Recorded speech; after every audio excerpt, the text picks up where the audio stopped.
دم باشه والنو امید به ویدیو خود دیالوگین دان و ستاندن هیم ببین و ام به میناکا دست بکن دکاری سینانان بدیمن او نان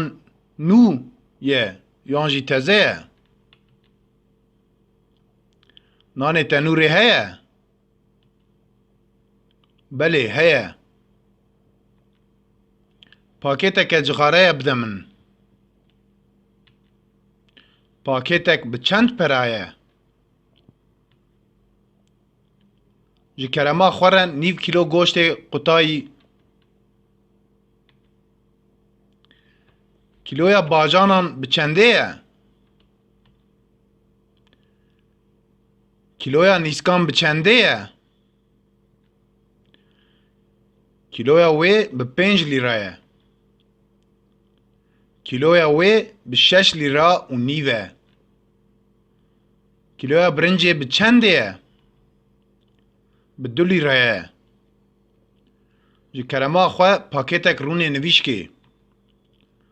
2 شیشه شیر دخوازم کیلویا سیوان به چنده 205 لیره 3 کیلو و نیو سیف بده 2 کیلو خوخ بده 3 کیلو شکر جمن را بده کارتول واجی هنه هیکن واجی هنه بله هنه 16 هیکان خوازم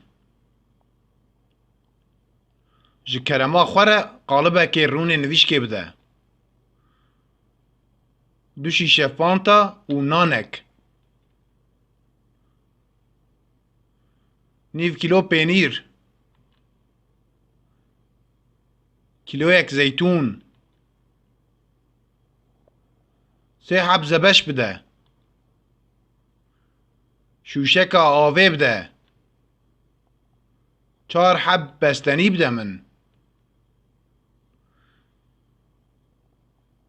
کیلو یک گوشت برخان خوازم 2 کیلو مویش بده من 4 کیلو جی کووارک تو خوازم پیشوکا فراقان هیه پیشوکا جلان هیه